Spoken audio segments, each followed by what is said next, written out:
It's Oonk time. Let's start the show. Welkom mensen, dit is Breek de Week en het belooft weer een mooie week te worden. De carnaval ligt achter ons en de focus is weer vooruit. Aan tafel schuift zometeen aan Schraap Puts, een duizendpoot. En hij heeft dit keer uitgebracht een nieuwe dichtbundel genaamd Wild. We zijn benieuwd, hij gaat er alles over vertellen.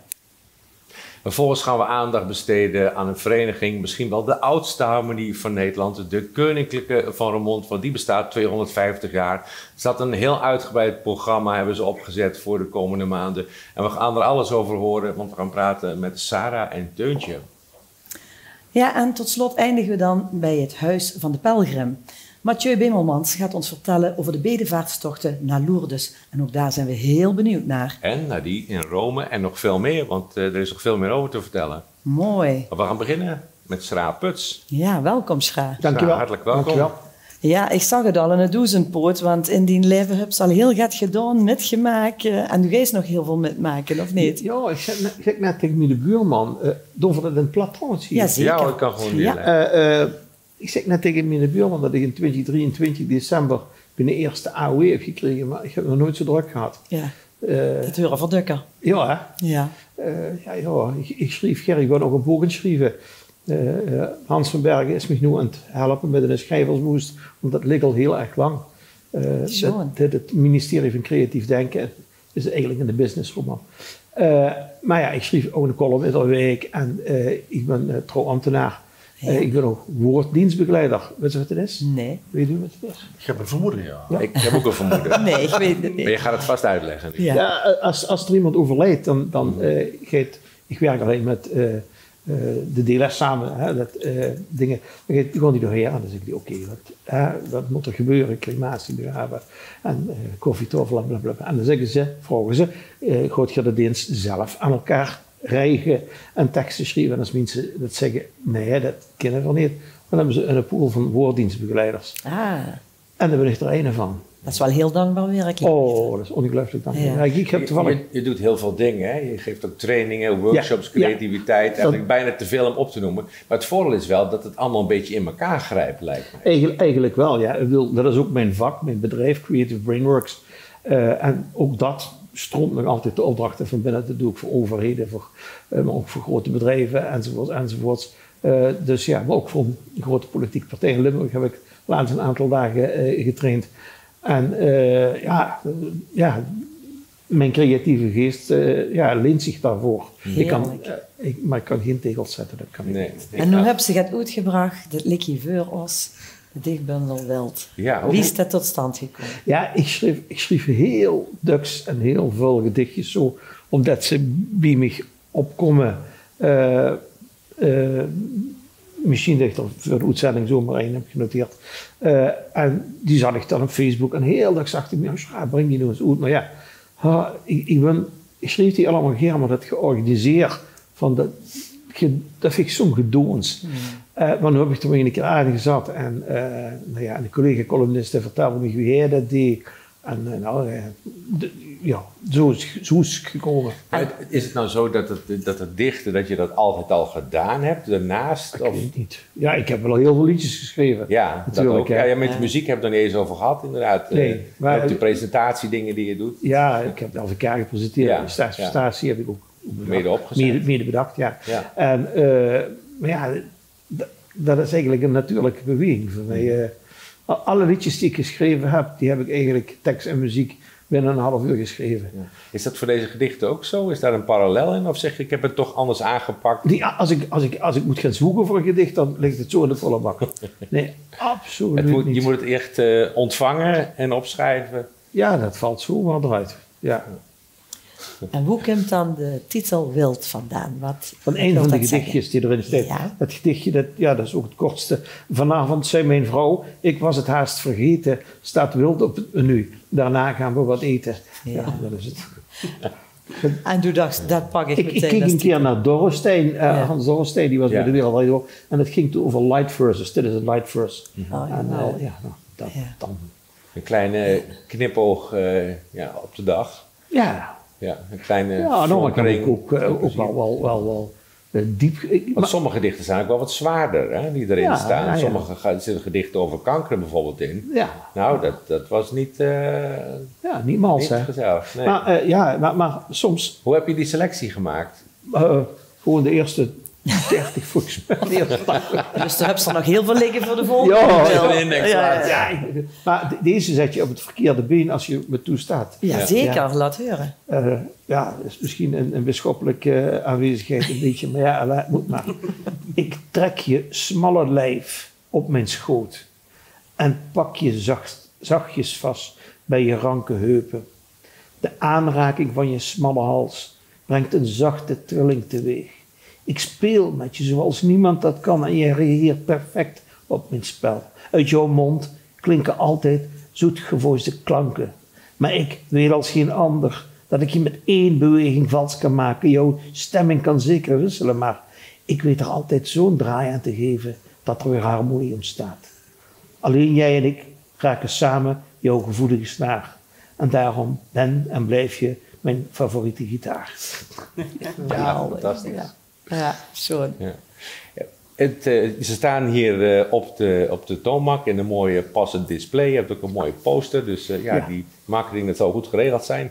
Wanneer is de verkoop al gestart? Ja, de verkoop is al gestart, maar ja. En hoe gaat dat? Ja, ik weet het niet, joh. Nee? Ik echt niet. Ik ga niet elke dag die winkel bellen. Nee. Niet stiekem van dat je even langs het schappen loopt van licht staan ze er nog? Nee, zo zit ik niet in elkaar. Als ik uit de kosten kom, vind ik het goed. Ja. Want dat vind ik als een ding. Volgende week vrijdag heeft Nicole van de Kleine Tovenaar mij gevraagd om een signeersessie te komen Geweldig. doen. Je voelt je een beetje ongemakkelijk? Ja, dat komt rond. Maar ik heb al verschillende mensen, die betaal ik dan wat en die komen dan. Ja, zo doen ze dat bij sommige politieke partijen in het buitenland ook. Maar ja, goed, dus, we gaan het zien. Ik zie het wel. Heb ze nog één? Ja, zeker. Ja. Ik zal eens een beetje een oh, jij daar. Ja, dat is zo'n... Dan sta ik ergens en dan zie ik iemand en dan pak ik een stuk papier en zonder dat die persoon het weet, Bijna alsof je een schets maakt, als een schilder een schets maakt met houtskool. Het heet hier jij daar. Hallo, jij daar. Ja, jij op dat bankje op het station. En jij daar, leunend, kijkend op dat hoge balkon. Wie ben je? Wat is je verhaal? Ben je gelukkig vandaag? Wat ga je koken? Wat lust je niet? Wat eet je graag? Wat waren je diepste dalen, je mooiste moment? Ben je getrouwd of woon je samen met een griet of met een vent? Wat doe je voor werk en wat zijn je hobby's? Welke muziek? Hou je van casual, trendy of toch meer van chic? Ik ken je niet, maar toch vraag ik me af wie je bent. Noem het nieuwsgierig. Ik zeg belangstellend als je mij kent. De wereld ontdekken begint bij mensen en daar houdt het ook op. Voorlopig kijk ik tegen je hoofd, maar nog lang niet in je kop. Mooi. Wat anders, hè? Want je bent begonnen bij de Belastingdienst. Wil je niet zo vloeken? En toen dacht ik, die man, wat is daar gebeurd? Daar zit een soort bevrijdingsverhaal achter. Wat is daar gebeurd? Ik raak geïnspireerd door de kerkelijke aanwezigheid. Wat is daar gebeurd? Het ergste gebeurde op het moment dat ik in dienst ben getreden. Maar vroeger... Vergissing. Maar vertel eens. Je ging trouwen en je moest wat vastigheid. Laat ik een stapje terug gaan. Mijn ouders, mijn vader was 50 toen ik geboren werd. Vader was een boekhouder, begreep ik. En nou, heb je goed ingelezen. Toen, ik was 50 en ik ben geboren in 1957. Dus ik ben opgegroeid in de 60 en de 70 jaren. Waar elke dag iets anders gebeurde. En ik was een rebel en dat ben ik nog steeds. Ik ben nog steeds een rebel. Dat zal ook op mijn uitvaart klinken van David Bowie, Rebel, Rebel. Dat is mijn adagium in mijn leven. Maar ik wilde heel graag, toen ik de HAVO af had, wilde ik naar de school voor podiumvorming. Die bestaat niet meer. Dan kun je leren dansen en zingen en acteren. Of ik wilde naar de school voor journalistiek. En mijn vader van 50 jaar ouder zegt, naar de school voor podium. Wat? Ja. Nee. Dan kom je in de goot terecht. Dat gaan we dus niet doen. En de school voor journalistiek? Nee, daar zit alleen maar rooien. Daar ga je ook niet naartoe. Dus, De school in Utrecht, daar gold dat zeker voor. wat zeg je? Ja, voor de school in Utrecht gold dat zeker. Ja, Ja. Palmstraat 22. Ja, dat klopt. Ja, ja. Ik heb er nog maagpijn van als ik eraan denk. Maar uiteindelijk ben ik op heel veel podia terechtgekomen. Ja, Ik heb typisch. gezongen, gedanst, gedicht, weet ik veel wat. Ik heb geschreven en schrijf nog. En ik heb van het hele varken gevreten. Goed zo. En mijn moeder die zei op een gegeven moment, jong, ik ben toch zo grootzortig. Oh. En toen heb ik ertoe gebeten. Denk er goed aan dat het niet dankzij, maar ondanks jou komt. Ja. En dat is zo. Ja, ja. Er is ook een gedicht over Dat is wel je... een pittige, hè? Ja, zit er ook een gedicht over je moeder in? Denk het niet. Nee? Nee. Je hebt, Nee. nee. Zelf vond ik één gedicht mooi. Misschien dat je dat als afsluiting kunt lezen. Ja. Een heel gevoelig gedicht. Ja. Pagina 80. Zoveel pagina's in. Ja. Hey, kijk eens. Pagina 80. Alles uit deze uitgave. Oh nee. Vrij. Ik wil vrij zijn als in het water, zonder de belemmering van een korst ijs. Van boven naar beneden, nu en later, wil ik vrij bewegen in mijn eigen wijs. Ik wil het zilte nat voelen prikkelen, of mij met zoet water zacht omwikkelen. Geen opgelegde zwierbeweging, maar een zwier op elke nieuwe deining. Laat het een reis zijn met telkens nieuwe verhalen. Ik ga mee met de tij, laat de tij mijn lot bepalen. Daar zitten twee dingen in. Mijn claustrofobie, dus ik wil geen korst ijs boven me, maar ik wil ook dat het komt zoals het komt en gaat zoals het gaat. Ik ben vaak in Amerika geweest voor mijn werk, creatieve denkprocessen. En in Italië ga ik in april ook weer naartoe. En mijn eerste leraar in Amerika, Alan Black, die zei: I plan everything I do. But most of the time I have to plan it after I did it. En dat vind ik ook mooi. Ja, Ja. Hey. mooi. Super mooi dat je hier wilde komen vertellen. Heel dank, grote dank. Over de bundel en over je kleurrijke leven. Ja. En kom nog eens terug. Ja, heel graag. Hartelijk dank. Kleine Tovenaar, Plantageboekenhandel en Van Heester en Zwanen. En wat kost die? 17,50. Nou, geen geld Nou zou ik ja. zeggen. Nee, vind ik ook. We wachten snel op het vervolg. Ja, Dankjewel. Dank je. Johan Carmen, ja, juist dat. Ja, er zit muziek in deze Breek de Week, mensen. Sarah en Teuntje zijn aangeschoven, want zij gaan vertellen over de Koninklijke Harmonie. Ze hebben jubileum dit jaar en ze hebben wat te vieren. Maar vooral, dames, welkom, want jullie zijn muzikanten in hart en nieren, volgens mij. Helemaal. Helemaal, Ja, ja. echt eigenlijk allebei wel opgegroeid in de hele muziekwereld. Van vroeger ooit met genomen. Ja. Beide door papa en mam. In mijn geval was mijn opa de aanstichter. Die was eigenlijk wel een heel trouw lid. Die heeft zijn kinderen erbij gehaald. Ja. Die zijn dus ook allemaal muziek gaan spelen. En ja, toen moesten de kleinkinderen natuurlijk ook Ook allemaal met. een instrument. En nou, ik ben blijven hangen.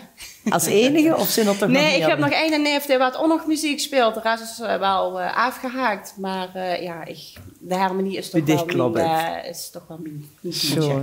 En voor dich? Bij mij is het dat mam reageerde op een advertentie toen der tijd op zoek naar nieuwe muzikanten voor de jeugdharmonie. Ja. En zodoende ben ik toen, een klein 30 jaar geleden, de harmonie terechtgekomen. Dus ook als kind af aan niet, vanuit de familie niet. Maar wel vanuit van jeugd jongs af aan erbij. met, ja. Ja, wat zo.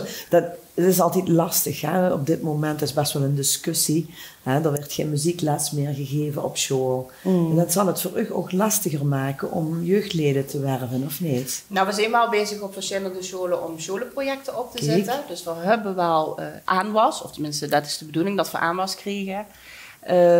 En dat is een aantal jaar geleden is dat opgezet geworden. Er is ook heel veel responsen op gekomen. Mooi.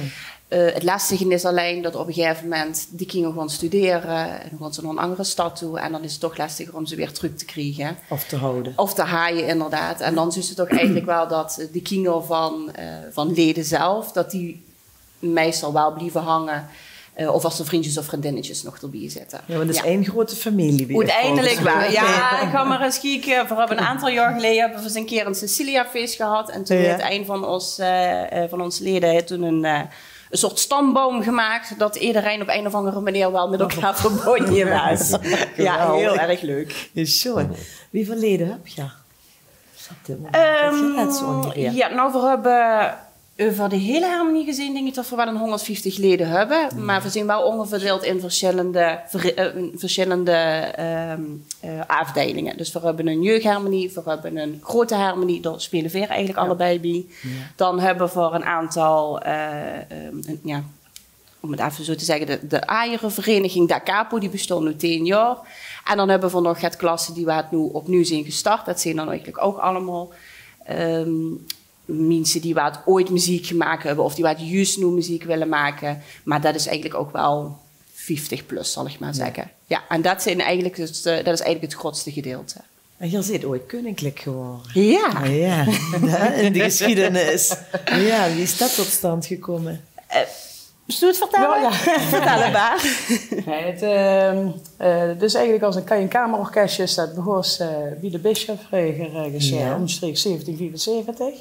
En een stap verder, in 1846, is het gedoopt tot koninklijk. Omdat dat toen nog steeds besting en toch door via de Bisschop. En is het in 1846 is het ook echt koninklijk mogen noemen, zeg maar. Dat is gewoon eigenlijk al helemaal terug naar 1775. Dat is een klein groepje zijn ze toen de tijd begonnen. Dat is eigenlijk nu dus helemaal uitgegroeid. En je werd geregeld gevraagd om acte de présence te geven. Hè? Met Sinterklaas, met de Koningsdag. Nu maar op, je geeft nieuwjaarsconcerten. Je zit nogal actief, of niet? We zijn heel actief. Nu is het natuurlijk ook zo, we zijn ook echt de stadsharmonie. Dus alles wat met de stadharmonie of met de stad Remung te maken heeft, daar werden we inderdaad ook veel gevraagd.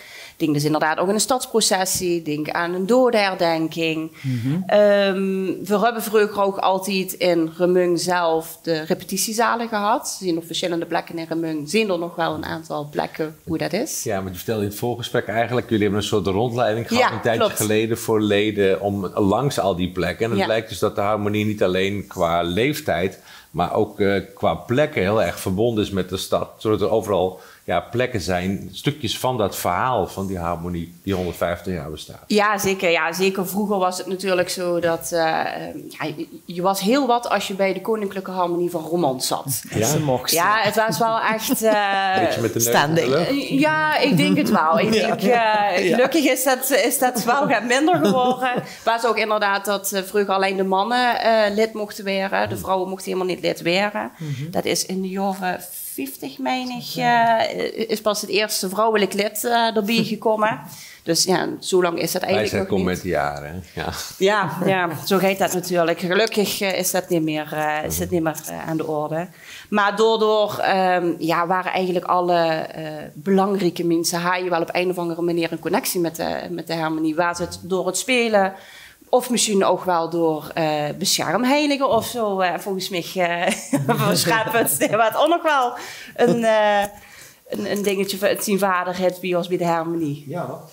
Ik heb een vraag over dat koninklijk weer.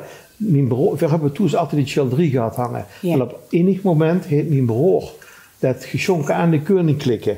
En dat is wie ze terugkwamen uit Brussel. Dat childrie, dat is van ons geweest. Oh, ja, dat klopt inderdaad. Ja, nee, dat klopt. Ja. Maar had dat met het koninklijk weer te maken ook? Ja, we zijn in 1830 zijn we in Brussel op concours geweest. En dat was een legendarisch moment. Dat was begreep ik. Ja. En daar is een tekening van gemaakt. En die heeft altijd bij ons gehangen. En op een gegeven moment zeiden we van, die hoort daar thuis. Overigens, dit staat bij ons altijd, mijn vader, ik kreeg te eten, dit. En dat wist ze niet wat. Was er één bij die koninklijke. En als die op straat uitgingen, en er was familie, dan deden altijd zo. Familie. Maar dat was ook altijd degene die het eerste bij de cachot was op Sicilia. Ja. Ik denk dat we er nog wel een aantal verenigingen hebben. Burgondisch. Ja, Burgondisch. Het is natuurlijk inderdaad spelen, maar gezelligheid is ook een hele belangrijke rol. Ja. Heeft een belangrijke rol. Nee, ja goed, muziek maken is natuurlijk hartstikke leuk, maar alles erbij maakt het wel compleet. En we hebben eigenlijk na een repetitie hebben we altijd nog even een zit. We hebben op dinsdagavond wat repetitie. En dan blijven er toch altijd nog best wel wat man hangen. En legendarische nazit. Ja, goed. daar kan ik... Dat maakt ook de sfeer natuurlijk. Daar kan ik nog een hele dag over vertellen wat daar dan allemaal besproken Ik vind wordt. het ontzettend knap om te horen dat je er zoveel leden hebt. Ja. Diep respect, Ja. want echt, allemaal die verenigingen leiden allemaal. Ja. Nu moet ik er wel bij zeggen, het werd natuurlijk vanuit... we willen natuurlijk bij de grote harmonie wel meer leden dan erbij hebben. En dat moesten dan dus hebben door aanwas van Ongeroet. Nu zijn we wel ook bezig, of we doen heel veel samen met de vereniging Moed Boekel, de muziekvereniging Moed Boekel. Ja. En daar pakken we eigenlijk al heel vaak concerten met samen. We zijn vorig jaar ook samen op concertreis naar Brussel geweest, bijvoorbeeld. We helpen kiosk. Ja, dat je al wat van een gaaf komt, samen die kiosk. Ja, daar hebben we inderdaad het concert ook gegeven. Ja, fantastisch. Precies wie dat... Die verhalen moet je vertellen. Je moet die verhalen vertellen. Daarom zitten ze nu ook hier. Ja. Daarom zeg ik het. We hebben zoveel ideeën met de platte kerk door het dorp gaan. Ja, en een kindje treurde daarheen geven. Kom eens hier even, dan loop ik die... Ja. Zo moesten dat gewoon kweken. Ja, als jullie iemand zoeken die vol met ideeën zit, dan... bellen. Dat zou ik in jullie verplicht zijn. Je mag alles erover vertellen bij ons jubileumconcert of bij ons reunieconcert tijdens 20. gaan hebben. Wanneer is dat? Nou, we hebben 2 concerten eigenlijk. Ja. Of we hebben meerdere concerten. Maar de belangrijkste concerten nu op korte termijn is het jubileumsconcert op 16 maart. Ja. In de kathedraal. Dus dat werd wel een hele mooie setting. Mooi, ja.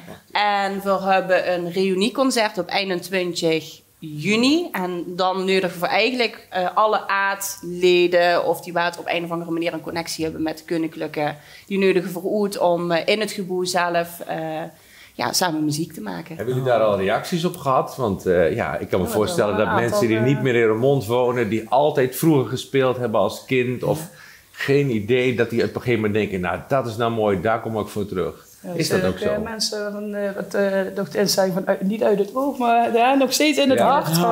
Ook al zijn ze verhuisd door omstandigheden of vanwege werk moeten vertrekken of zo, zeg maar. En dan toch, als je dan toch weer dat gevoel van vroeger weer op kan pakken. De saamhorigheid, inderdaad, letterlijk de harmonie, wat je toen had, het gevoel, zeg maar, dat je dan dus iets had van, maar dat is wel leuk om toch weer eens een keer weer terug te voelen en weer samen te zijn, zeg maar. Ik wil me niet verplicht om te komen. Ja, zeker. Je zit van harte welkom. Wil ik net zeggen, als er mensen nu kijken zijn en die denken, ik heb ooit gespeeld bij u. Ja. Hoe moeten ze zich melden? Ze kunnen een e-mail sturen naar info@koninklijke.nl. Ja. En daar kunnen ze eigenlijk alle vragen stellen van wanneer dat gaat is. Of dat ze nog misschien zelf nog met kunnen doen met een van de concerten. Dus, En waarschijnlijk ook foto's of beeldmateriaal heb je bijvoorbeeld. ook nodig. Ja. Dat is ook wel fijn om ook te kunnen verzamelen in een jubileumjaar. Ja, natuurlijk. Ja, zeker. Nou, dames, mooi. Dank voor uw komst. Dank je. Dank voor het verhaal. En nog heel veel muziekplezier samen. Dankjewel.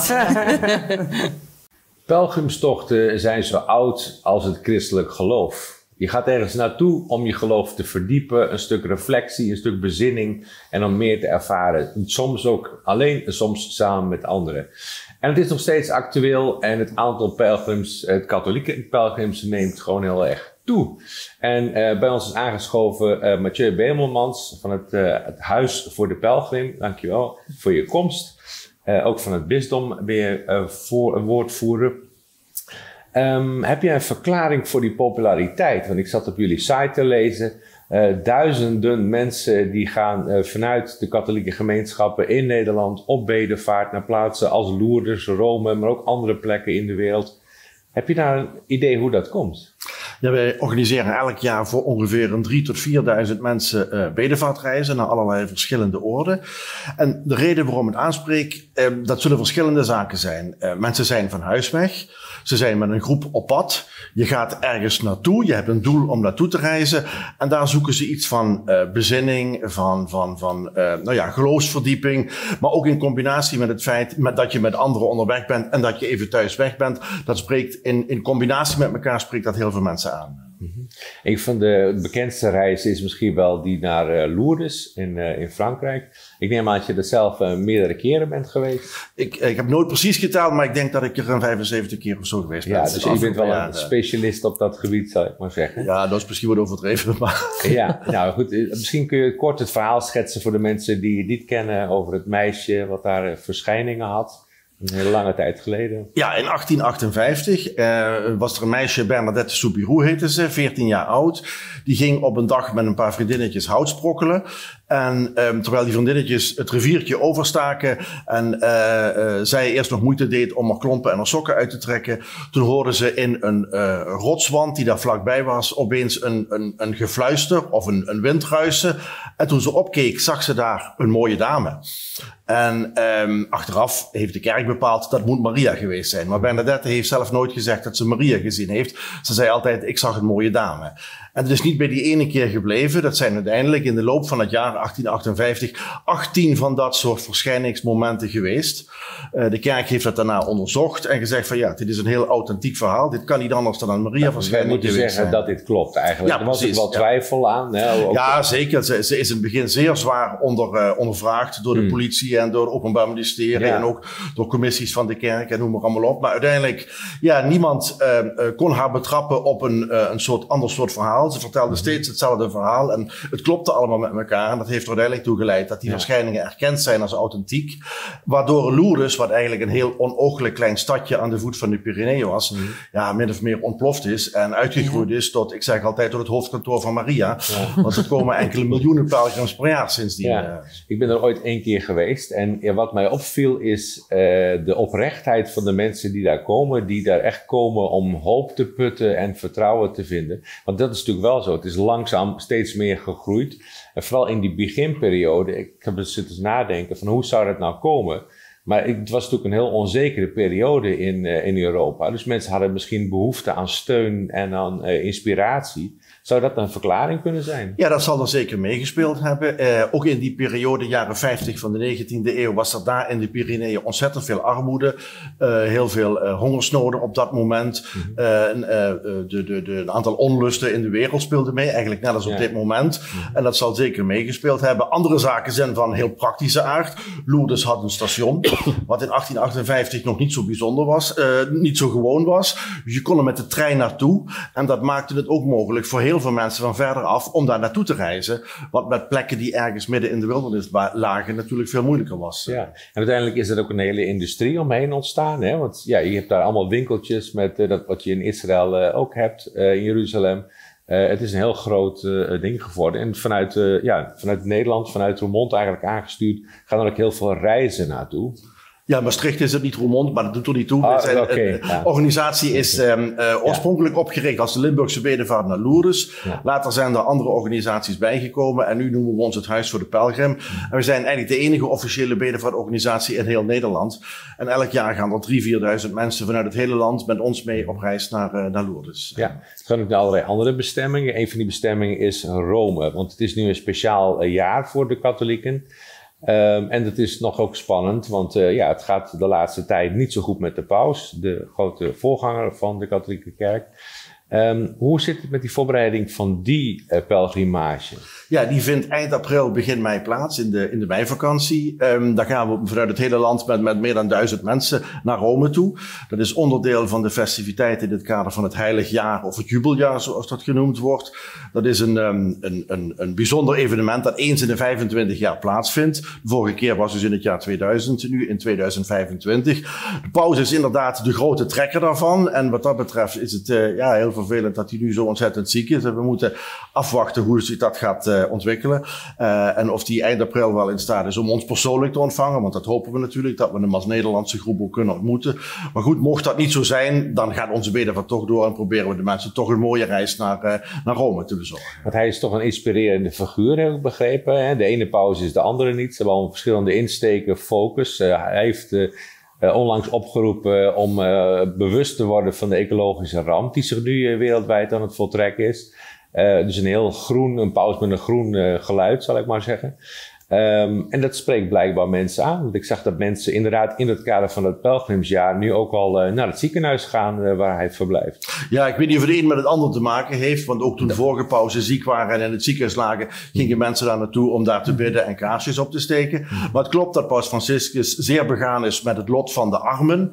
En een onderdeel van het lot met de armen is dat je je ook het lot van de wereld en van de schepping eigenlijk aantrekt. Omdat een deel van de armoede veroorzaakt wordt door het feit dat de natuurlijke grondstoffen die er zijn niet eerlijk verdeeld worden. Waardoor heel weinig mensen heel veel hebben en heel veel mensen heel weinig hebben.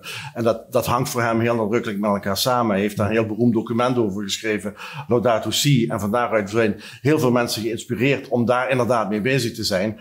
Maar dat komt vanuit zijn grote betrokkenheid met arme mensen voort. Die hij waarschijnlijk ook in Argentinië, waar hij vandaan komt, en in de sloppenwijken van Buenos Aires persoonlijk ontmoet heeft. En dus heel veel persoonlijke connectie daarmee heeft. Hij woont ook niet in het Pauselijk Paleis. Dat klopt, hij woont niet in het Pauselijk Paleis. Hij woont aan de andere kant van het Vaticaan in een soort hotel waar bisschoppen en kardinalen kunnen logeren.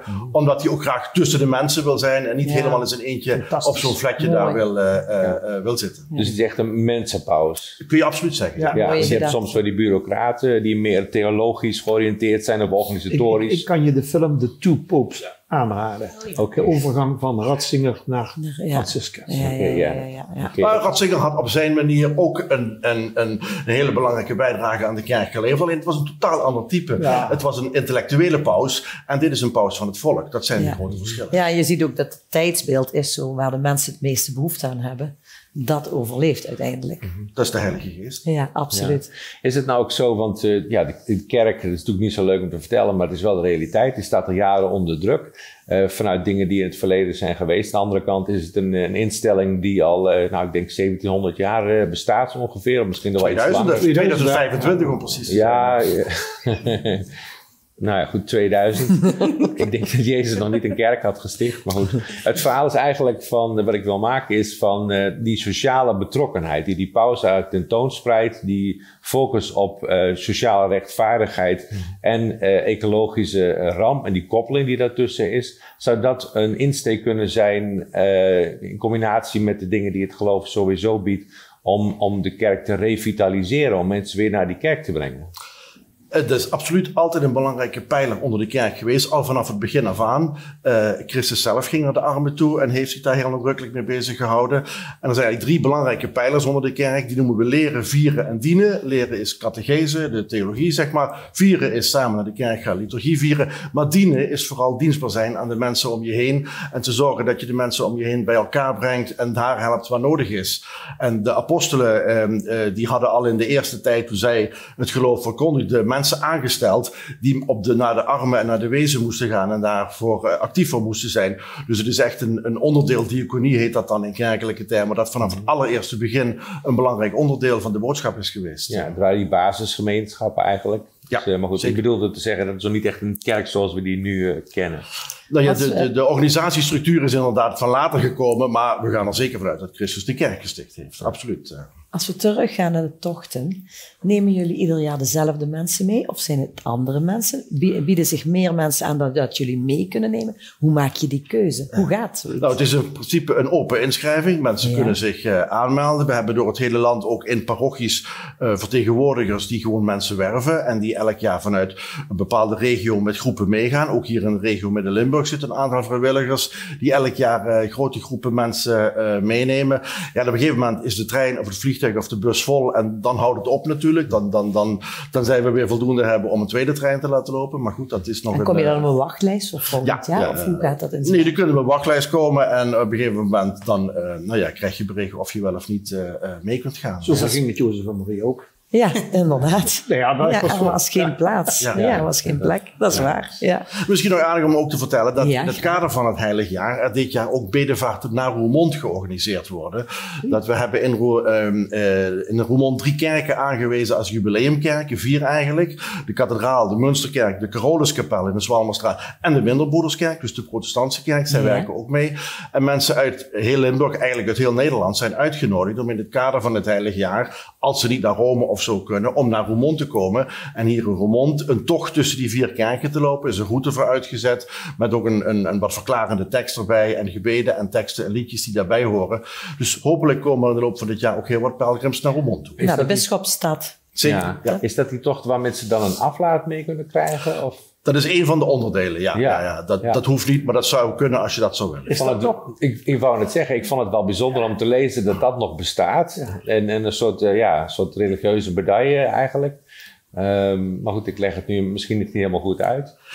Nou ja, het is een heel oud gebruik om mensen te helpen om... een belangrijk onderdeel, laat ik het zo vertellen, van een jubeljaar is het vergeven van schulden. Aan elkaar, maar ook ten opzichte van onze lieve Heer. Of onze lieve Heer te vragen om jouw schulden te vergeven. Zo is het eigenlijk. En een aflaat is daar een onderdeel van. Het is in Nederland wat in onbruik geraakt. En het komt eigenlijk ook alleen maar eens in de 25 jaar bij dat heilig jaar komt dat weer terug. Het is ook niet erg als je daar niet in mee wilt doen. Het is een persoonlijke keuze van mensen die dat graag willen doen. En dat kan inderdaad in de loop van dit jaar in 3 kerken in Limburg. In de kathedraal, in de Petrusbandenkerk in Venray en in de Servaasbasiliek in Maastricht. En wat heb je dan? Ja, dat is een ingewikkelde vraag. Wat heb je dan? In feite heb je dan vermindering van de straf die je zou moeten uitzitten voordat je in de hemel komt. Ja. Daar komt het eigenlijk op neer. Dus een heel theologisch verhaal hangt erachter. Het is een hele ingewikkelde discussie. Hè? Dus een deel van die kerkafscheiding is natuurlijk ook geweest, dit soort zaken. Maar dit voert wel heel erg... Nou ja, dat is omdat er een bepaalde periode geweest is waarin er ontzettend misbruik gemaakt is van die aflaten die voor heel veel geld verkocht werden.